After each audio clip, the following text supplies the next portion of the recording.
There is a specific, suffocating silence in a house owned by a killer. It's heavy, waiting. I was scrubbing grease off the industrial sink when the kitchen door clicked shut. The deadbolt slid home with a sound like a gunshot. Then, a voice scraped through the dark. "Who hurt you?" The kitchen of the Corvo estate always smelled like a contradiction. On the surface, it was Meyer lemons, harsh chemical bleach, and the lingering metallic tang of the butcher's block. Underneath, if you breathed deep enough to catch the draft from the cellar door, it smelled like damp earth. Nora kept her head down and breathed the lemons. It was 2:14 a.m. The industrial stainless steel countertops gleamed under the harsh, buzzing, fluorescent light of the range hood. The rest of the cavernous room was swallowed in shadows. She dragged the scouring pad across the steel in a tight, rhythmic circle. Scrape, squeak, scrape. The friction grounded her. It was a mechanical, mindless action that kept her hands busy so her brain wouldn't rip itself apart. It wasn't working.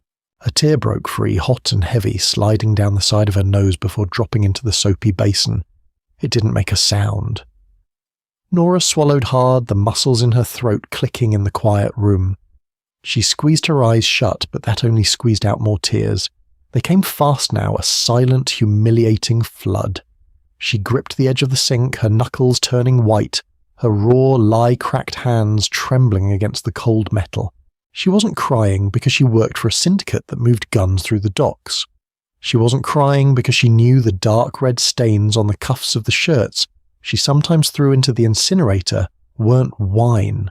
She was crying because her jaw throbbed with a dull, sickening heat, and she had exactly $42 in her checking account.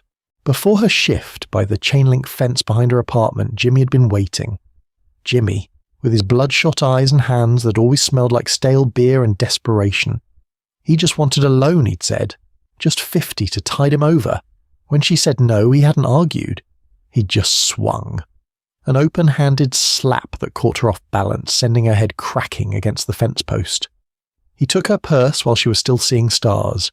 The indignity of it sat in her chest like a swallowed stone. Here she was, surviving the Corvo family, moving invisibly among men who could dismantle a human life with a text message, only to get rolled by a pathetic two-bit loser she used to share a bed with. Nora let out a jagged, watery breath. She scrubbed viciously at a non-existent spot on the steel. The heavy oak door at the far end of the kitchen swung open on silent hinges. Nora didn't hear the footsteps. Vincent Corvo didn't walk. He materialized. He had the unsettling habit of moving through his massive estate like a ghost haunting his own life. The only warning she got was the sudden shift in the room's air pressure and the faint, unmistakable scent of expensive scotch and burnt tobacco. Nora froze. Her heart slammed against her ribs. She kept her back to him, hastily wiping her wet face with the back of a soapy gloved hand. She bowed her head, mimicking the invisible posture the staff was trained to assume. Don't look, don't speak, blend into the walls. She waited for the sound of ice clinking into a glass, or the heavy thud of the refrigerator door. He usually came down when the insomnia hit. He would pour a drink, stand in the dark, and leave. Instead, there was a metallic clack. Nora's breath hitched. She knew that sound. It was the heavy brass deadbolt on the kitchen doors. He had locked them in. The silence stretched, pulling taut like a wire. The hum of the commercial refrigerator suddenly sounded deafening. Nora squeezed her eyes shut. Please just get your drink. Please just walk away. Turn around. His voice was low. It didn't echo in the cavernous room. It seemed to absorb the space around it. It wasn't a request. Vincent Corvo didn't know how to ask for things. Nora swallowed the lump of panic in her throat. She peeled off her yellow rubber gloves, dropping them into the sink with a wet slap. She turned slowly, wiping her damp hands on her grey uniform apron. Vincent was standing by the center island. He wasn't wearing his usual armor. The bespoke suit jacket was gone. His white dress shirt was unbuttoned at the collar. The cuffs rolled up to his forearms, exposing the dark ink of a sprawling tattoo and the jagged white line of a scar near his wrist. His dark hair was slightly mussed, stripping away the polished veneer of the untouchable boss and leaving behind something far more primal. His eyes, a pale, washed-out grey, were locked onto her face. Nora kept her gaze fixed on the hollow of his throat. "I apologise, Mr. Corvo. I was just finishing the prep stations. I'll be out of your way in a—" "Look at me." She stopped. The command was softer this time, but the weight behind it made the hairs on her arms stand up. Slowly, dragging her eyes up from his collar, she met his gaze. Vincent's expression didn't change. His face was a mask of calculated indifference, a stone wall that gave nothing away. But his eyes narrowed, just a fraction of a millimetre. His gaze swept over her wet, red-rimmed eyes, tracking down to the left side of her face. The right side of her cheekbone was already turning a mottled, ugly shade of violet. The skin was tight and swollen, radiating heat. Vincent didn't move. He didn't gasp. He just stared at the bruise, his breathing perfectly even. The silence stretched so long, Nora thought she might suffocate in it. "Who hurt you?" he asked. The words didn't come out hot with anger or laced with faux sympathy. They came out flat, cold, and heavy as lead. It sounded like an audit, an inventory of a broken item in his house. Nora's chest tightened. "No one, sir. It was an accident." Vincent tilted his head. "An accident?" "Yes." She swallowed hard, forcing her voice to stay steady. "I was bringing up the heavy crates from the root cellar. I lost my footing on the stairs. I caught the edge of a shelving unit with my face. It was a good lie, plausible. The cellar stairs were notoriously steep." Vincent finally moved. He walked slowly around the marble island. His leather shoes made absolutely no sound against the terracotta tiles. He stopped 3 feet in front of her, close enough that she could feel the heat rolling off his body, close enough that the smell of scotch and smoke was entirely replaced by the clean, sharp scent of his soap. He reached out. Nora flinched. It was a microscopic jerk of her shoulders, a deeply ingrained reflex she couldn't suppress. Vincent's hand stopped in mid-air. For a second, a flicker of something dark and ugly crossed his features. It was gone before she could name it. He didn't pull his hand back, but he didn't touch her. "You hit a shelf," Vincent repeated, his voice dropping an octave, slipping into a low rumble that vibrated in her chest. "Yes, sir. A shelf with 5 knuckles." Nora's breath stopped. "I know what a strike looks like, Nora," he said quietly. He dropped his hand. "I know the difference between blunt force trauma from a stationary object and the specific localized swelling that comes from a closed fist or the heel of a hand.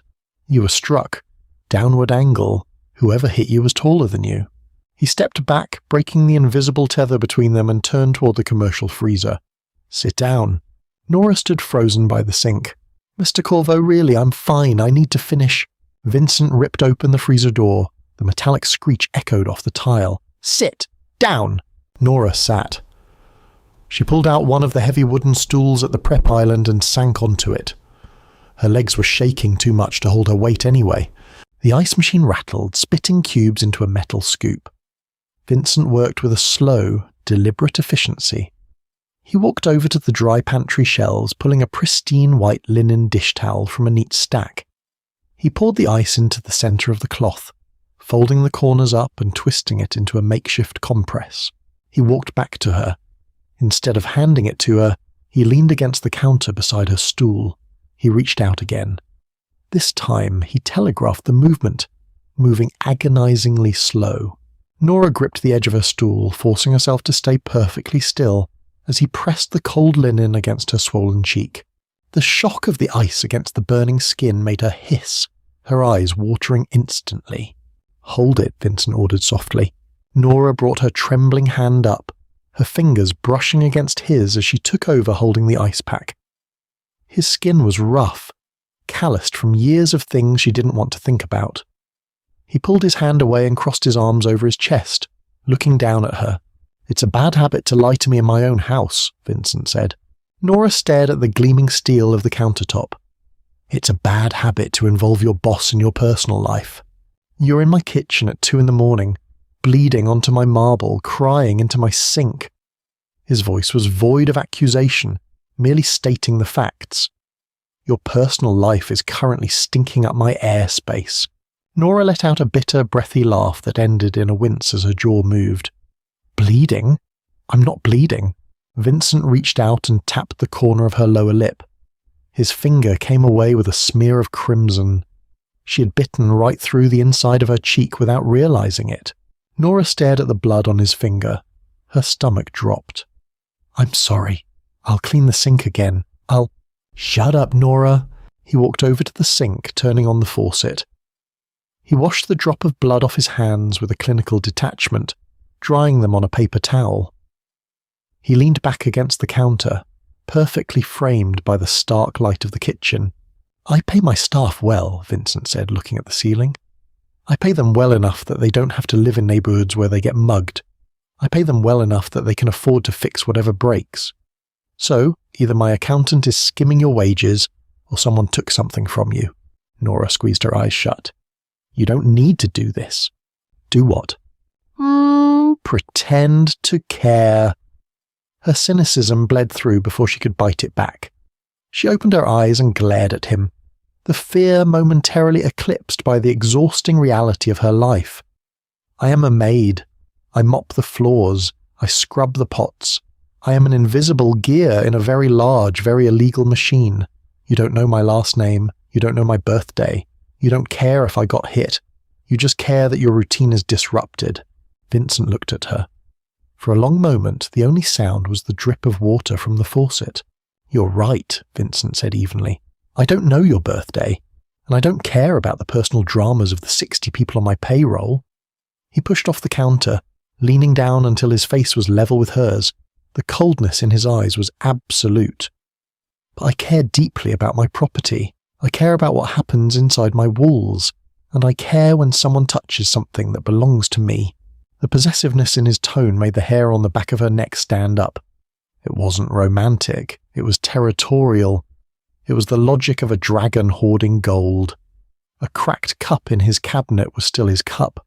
"I don't belong to you," Nora whispered.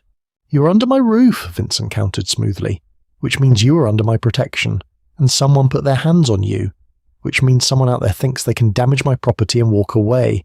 That is a precedent I do not allow." He reached out, his fingers gently gripping her wrist, pulling her hand and the ice pack away from her face. He inspected the bruise again under the harsh light. "So," Vincent murmured, his eyes tracking the purple and blue discoloration, "I am going to ask you one last time, and if you lie to me again, I will have my head of security rip your life apart until he finds the answer anyway. Save us both the paperwork." He met her eyes. "Who did it?" Nora looked at him.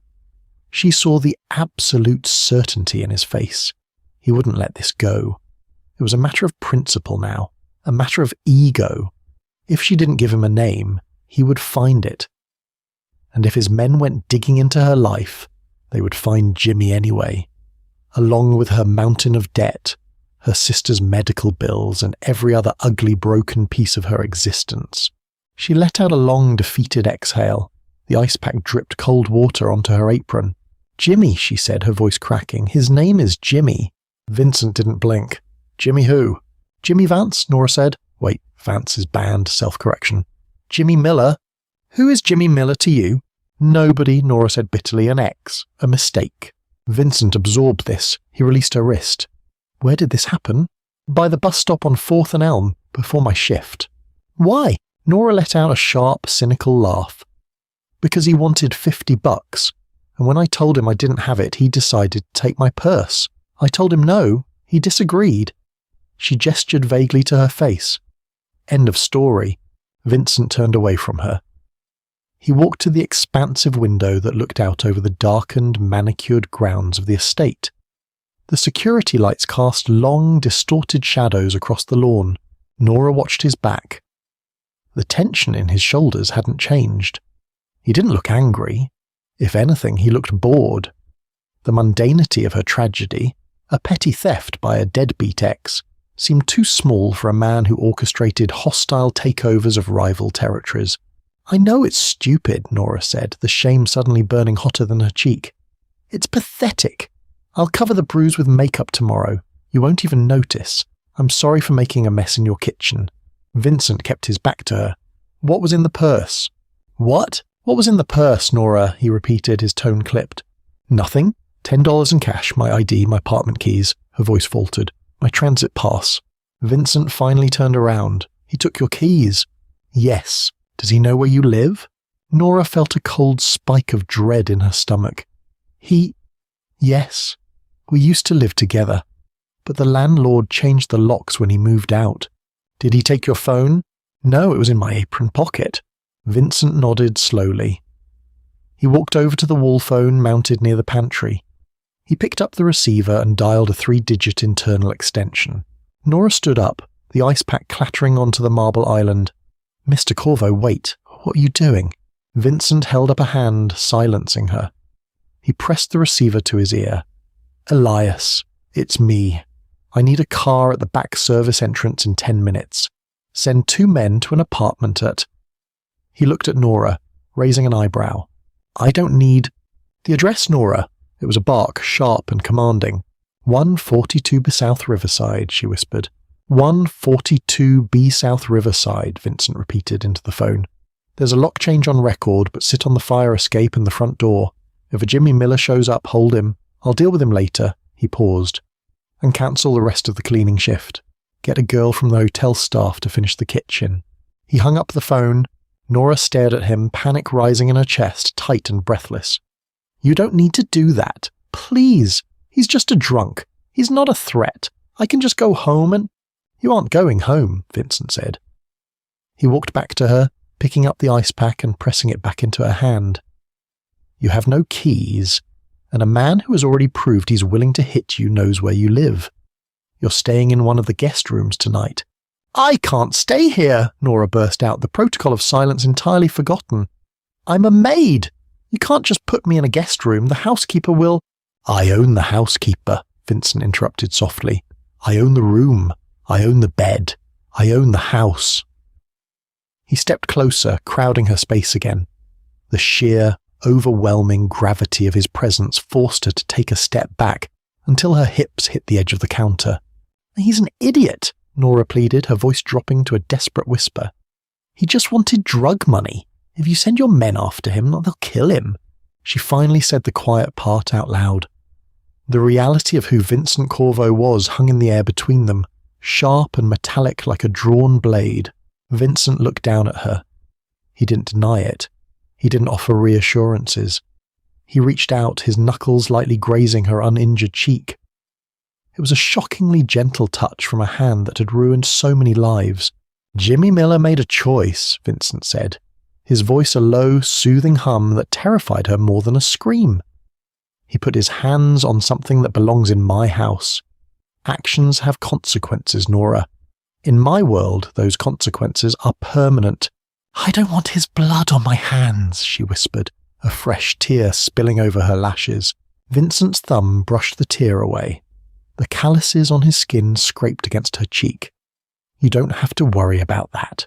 You're going to go upstairs. You're going to lock the door. You're going to go to sleep." He leaned in, his mouth an inch from her ear. The smell of scotch and sandalwood wrapped around her. "The blood," Vincent whispered. "He will be strictly on my hands." He pulled back, his face a perfectly blank slate once again. He walked past her, moving toward the heavy oak doors. He unlocked the deadbolt with a loud final clack. "Elias will be waiting in the hall to show you to your room," Vincent said, not looking back. "Leave the ice." And Nora, she swallowed hard, turning to look at his broad back in the doorway. "Yes, sir?" "Don't cry in my kitchen again. It ruins the aesthetic." The door swung shut behind him, leaving Nora alone in the harsh, buzzing light, holding a melting ball of ice, perfectly aware that she had just signed a man's death warrant. The second floor of the Corvo estate didn't smell like bleach or Meyer lemons. It smelled like beeswax, old money, and dustless, suffocating silence. Elias walked 2 paces ahead of Nora. He was a mountain of a man in a poorly tailored suit, his heavy tread muted by the thick Persian runners stretching down the corridor. He didn't look back at her. He didn't offer a comforting word. In this house, weakness wasn't coddled. It was quarantined. He stopped before a heavy mahogany door at the far end of the east wing, turning a brass key in the lock. The door swung open, revealing a room bathed in the ambient silver light of the moon filtering through floor-to-ceiling windows. "Mr. Corvo said you stay here," Elias grunted, his voice a gravelly monotone. He He pulled the key from the lock and dropped it onto a small console table just inside the door. Lock it from the inside. He didn't wait for a thank you. He simply turned and walked away, his broad shoulders disappearing into the gloom of the hallway. Nora stepped inside and shut the door. Her hand hovered over the brass thumb turn of the deadbolt. She turned it. Click. The sound was identical to the lock in the kitchen, but the context had inverted. Downstairs, she had been trapped. Up here, she was sealed away. Safe. The realization made her stomach turn with a sudden violent wave of nausea. She leaned back against the solid wood, sliding down until she hit the plush carpet. She pulled her knees to her chest, her grey uniform skirt bunching up around her thighs. Jimmy was going to die. The thought wasn't a question or a paranoid leap in logic. It was a cold, hard fact settling into the marrow of her bones. She had worked for the Corvo family for 3 years. She had scrubbed the blood out of the trunk of a Lincoln Town car. She had seen the men who walked into Vincent's study and the different, fewer men who walked out. Vincent didn't issue warnings. He didn't understand the concept of a measured response. He only understood eradication, and she had given him Jimmy's name. Nora squeezed her eyes shut, pressing the heels of her hands against her forehead. She tried to summon grief. She tried to picture Jimmy the way he used to be, laughing in their cramped kitchen, drinking cheap beer, talking about a promotion at the auto shop that never materialized. She tried to feel the horror a normal person should feel at being complicit in a murder, but beneath the thin veneer of guilt there was something else, something heavy, dark, and utterly shameful. Relief! If Jimmy was gone, he would never wait by the chain-link fence again. He would never take her rent money. He would never backhand her so hard she tasted copper. The monstrous, cynical part of her brain, the part that just wanted to survive, was quietly, desperately grateful. Disgusted with herself, Nora pushed off the floor and stumbled into the ensuite bathroom. She flicked the light switch. The sudden glare of the vanity bulbs was merciless. She gripped the edges of the marble sink and stared at her reflection. She looked like a ghost haunting a luxury hotel. Her dark hair was escaping its neat, mandated bun in frizzy, damp clumps. The right side of her face was a grotesque canvas of swelling tissue, the skin stretched tight and shining with an angry, mottled violet. Her lower lip was split. She looked ruined, but in this pristine, untouched bathroom she also looked dirty. Nora stripped out of the grey uniform. She unbuttoned the stiff cotton with shaking fingers, letting the skirt and blouse fall into a pile on the hex tile floor. The uniform had always been her armour. It made her invisible. Taking it off felt like shedding a layer of skin. She found a heavy white terry cloth robe hanging on the back of the door. She wrapped it around herself, pulling the belt in an impossibly tight knot. It smelled like high-end laundry detergent and lavender. It felt too soft. She didn't deserve soft things tonight. She walked out into the bedroom and sat on the edge of the California king bed. The sheets were tight, Egyptian cotton. She didn't pull them back. She just sat on the edge, staring at the digital clock on the nightstand. 3:15 a.m. Somewhere in the city, men in dark coats were kicking down the door of a shoddy apartment on South Riverside. Nora lay back against the pillows, keeping her eyes wide open. She listened to the absolute silence of the house, waiting for the dawn, waiting for the guilt to finally outweigh the quiet, creeping comfort of being a monster's protected property. Morning arrived, not with sunlight, but with a flat grey overcast that matched the concrete walls of the estate's subterranean levels. Nora hadn't slept. At 6 a.m. she had found a fresh, perfectly pressed grey uniform folded on the console table by the door.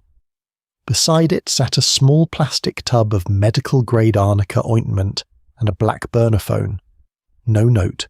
She had applied the ointment, the sting bringing tears to her eyes, dressed in the new uniform, and slipped out of the East Wing before the upstairs staff began their rounds.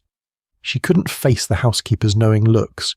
She couldn't sit in that opulent room and play the role of the boss's new pet. She fled to the basement, to the laundry. The laundry room was the beating heart of the estate's upkeep. It was a massive cavernous space filled with row upon row of industrial washers and commercial steam presses. It was hot loud and smelled aggressively of industrial starch, chlorine bleach, and hot metal.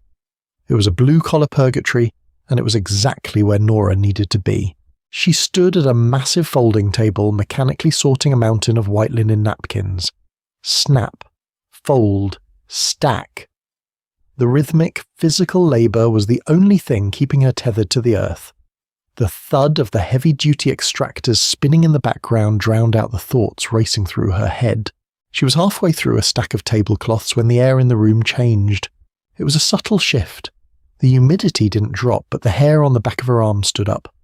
Nora paused, her hands buried in a pile of damp white cotton. She didn't turn around immediately. She just closed her eyes and let out a long, slow breath. "You are exceptionally bad at following instructions." Vincent's voice cut through the hum of the machinery. It wasn't loud, but it possessed a frequency that demanded total attention. Nora turned. Vincent looked entirely out of place in the basement. He was back in his armour, a charcoal bespoke three-piece suit, crisp white shirt, a silk tie knotted perfectly at his throat. He stood in the narrow aisle between two steaming press machines, looking at her with an expression of mild, dangerous irritation. "I have a shift," Nora said. Her voice sounded thin and reedy over the noise of the washers. "I cancelled your shift," Vincent replied, stepping closer. The heat from the machines seemed to warp the air around him. "I told you to stay in the room. I am a maid, Mr. Corvo. If I don't work, I don't get paid, and I am not going to sit in a silk-lined cage waiting for you to decide what to do with me." Vincent stopped at the edge of the folding table. He looked at the mountain of linens, then up at her face. The arnica had taken down the worst of the swelling, but the bruise had bloomed into a spectacular ring of deep purple and yellow. "You think you're in a cage," he observed flatly. "I think I don't belong on the second floor," Nora countered, gripping the edge of the table. "I belong down here, doing this." "You belong where I put you." The absolute certainty in his voice made her jaw clench. "Is he dead?" The question hung in the hot, humid air. The mechanical thumping of the washers suddenly seemed unbearably loud. Vincent didn't flinch. He reached into the inner pocket of his suit jacket and pulled out a small manila envelope. He tossed it onto the table. It landed on a pristine white napkin with a soft thwack. Nora stared at it. She didn't move to touch it. "What is that?" "Jimmy Miller," Vincent said casually, leaning against the edge of the table, "is a coward. Men who hit women usually are. They rely on the victim's silence and their own perceived power." He looked at his fingernails. When faced with men who actually hold power, they tend to fold rather quickly. Nora's heart hammered against her ribs. "Did you kill him?" Vincent finally looked at her. His grey eyes were devoid of any warmth. "No." Nora exhaled a shaky, jagged breath. Her knees felt weak. "But," Vincent continued, his voice dropping to a low conversational hum, "he is no longer a resident of this state. He signed over the remainder of his lease. The landlord has been compensated. Jimmy was escorted to a bus terminal at 4 this morning." Vincent tapped the manila envelope. Inside is a photograph of Jimmy getting on a greyhound heading west.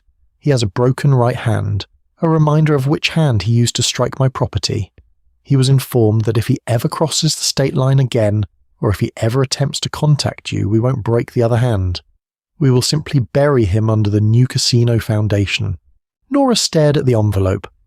Her mind struggled to process the sheer, terrifying efficiency of it all.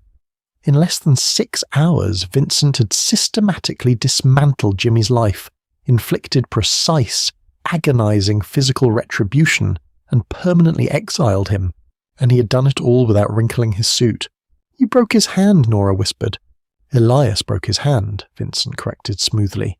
"I simply authorized the expenditure of effort. Consider your debt to him nullified." He left his wallet. The cash inside covers the 50 he demanded with interest. Nora looked up from the envelope, meeting Vincent's cold gaze.